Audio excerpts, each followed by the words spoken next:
आप तारा, ये कठिन विद्या है जरा, ये परीक्षा लेने वाली विद्या है। साधक की अच्छी खासी परीक्षा ले लेती है ये, और बहुत दृढ़ निश्चयी और मजबूत साधक होना चाहिए। उसको मतलब उसको खतरनाक दृश्यों से उसको डर नहीं लगना चाहिए बिल्कुल भी, क्योंकि तारा डरा के आती है। बगलामुखी परीक्षा लेके आती है, तरह तरह के रूप दिखा, उसकी योगिनियाँ रूप दिखाती हुई आती हैं।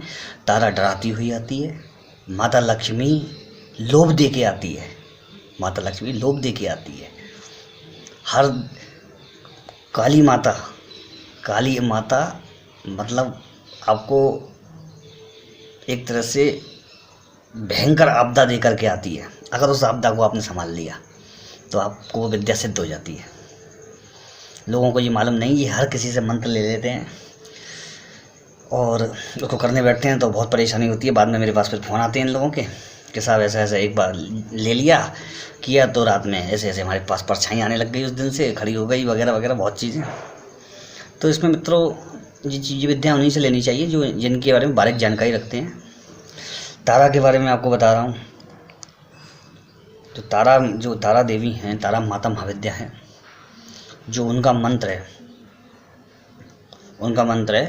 उनके मंत्र बहुत सारे हैं मेरे पास, बहुत हैं, क्योंकि मुझे भाई जब लेके बैठा उस चीज़ को तो उतना ज्ञान तो मुझे रखना पड़ेगा, मजबूरी है। वो अगर मुझे कुछ पूछेगा तो मैं कैसे जवाब दूंगा उसको, इसलिए। और फिर करना भी पड़ता है हम लोगों को, ताकि आपको बता सकें कि उसके अनुभव क्या होते हैं। तारा उग्र विद्या है, डराती हुई आती है। इसकी 5 योगिनी चलती हैं साथ में।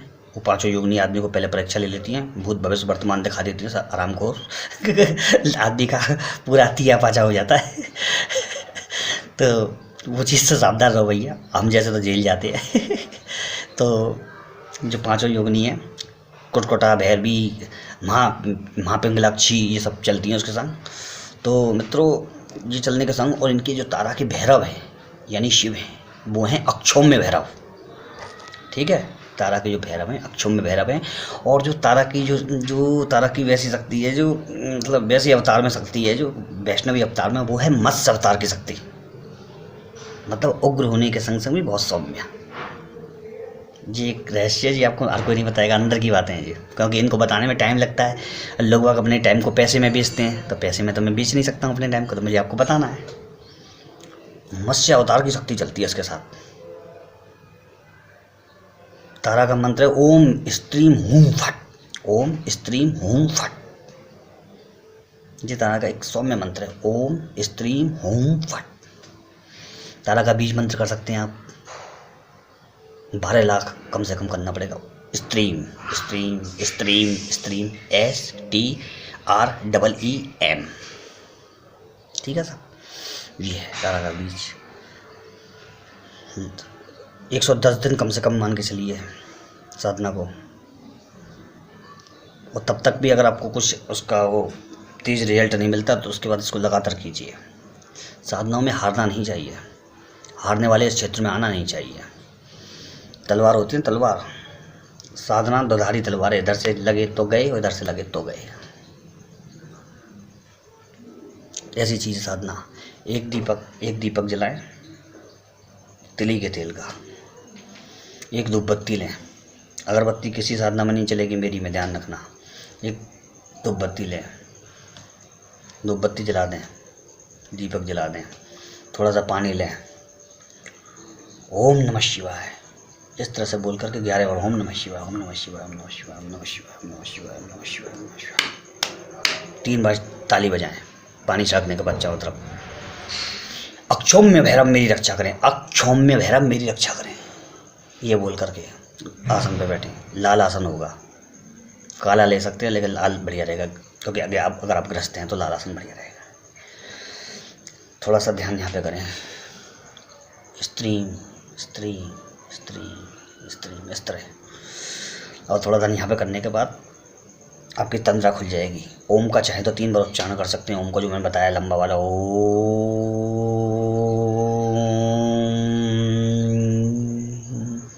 ये वाला, ठीक है सर, इसको कर सकते हैं। और खूब आराम से करिए, कुछ नुकसान नहीं होगा। मैं बैठा हूँ, मेरी बताई हुई साधना अलग तरीके की होती है, उनमें आपने देखा होगा नुकसान नहीं होता है। नहीं तो आदमी बिना अनुभव की चीज़ बता देता तो अपना नुकसान होता है। और आप लोगों का बहुत बहुत धन्यवाद, आप इतने अच्छे अच्छे अनुभव मुझे बता रहे हो, अपने इतना विश्वास करते हो मुझ पर, और मैं आपका इस मामले में आभारी रहूँगा, क्योंकि आपने और लोगों से ज़्यादा लोकप्रियता जल्दी मुझे दी है, मुझे फेमस बनाया आप लोगों ने। मुझे मालूम था मेरी जो सात्विक मतलब सीधी सादी विद्या है वो आगे जाएगी, क्योंकि आप जैसे जो अच्छे सपोर्टर हैं मेरे को जुड़ेंगे मुझसे। और मित्रों, जो इतने ज़्यादा ख़राब केस आ रहे हैं भूत प्रेतों के, मैं उनको एक बात बता देना चाहता हूँ। एक चीज़ और भी होती है। वो चीज़ क्या होती है मित्रों, कि आप जिन चीज़ों को आपदा समझते हो, व्याधा समझते हो, उसमें एक चीज़ और हो सकती है। वो चीज़ क्या है कि जब राहु केतु की दशा चलती है, जब राहु केतु की दशा चलती है तो आदमी को ये अनुभव होते हैं भूत प्रेत वाले। तब भी ये चीज़ें दिखती हैं उसको, परछाइयाँ होती हैं, अनुभव होती हैं।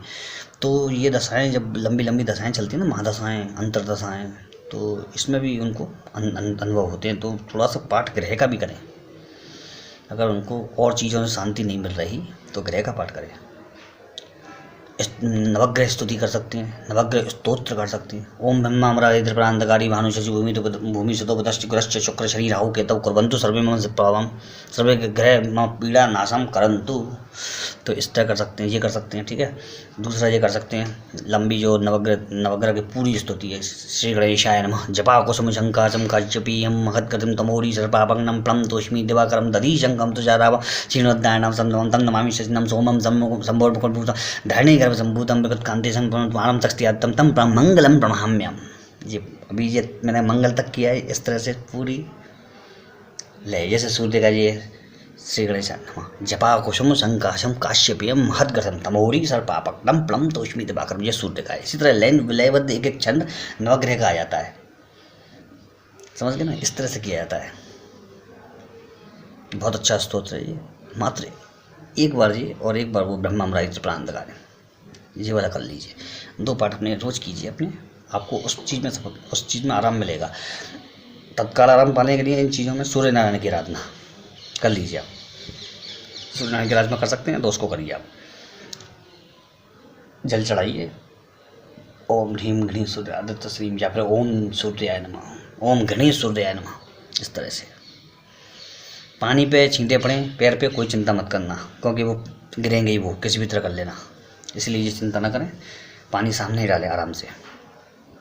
सूर्य जिधर भी चले उधर पूजा करनी चाहिए। जैसे सूर्य अगर इधर से आपको देर हो गई है पूजा करने में, उग करके इधर आ गया, तो आप इधर ही खड़े होकर के पूजा करेंगे, उसी तरफ जिस तरफ सूर्य है। मतलब में सम्मुख देवता कहते हैं इसको, देवता के सम्मुख ही पूजा करनी चाहिए। चलिए मित्रों, थोड़ी सी मैंने जानकारी आपको साधनाओं के क्षेत्र में दे दी। वहम में पड़िए मत। भगवान ने आपको बुद्धि विवेक दिमाग दिया है, उसका इस्तेमाल कीजिए। उल्टी सीधी चीज़ों में ना पड़ें, सही साधना करें, सही वो करें। शुद्ध साधना सबसे बढ़िया रहती है। इसीलिए मैं कहता हूँ, सृष्टि स्थिति विनाशानाम शक्ति भूते सनातनी गुणाश्रय गुणमय नारायणी नमस्तते। नारायण और माता रानी शक्ति देवी माता महामाया से ताकतवर कोई नहीं है। चलिए इसी बात पर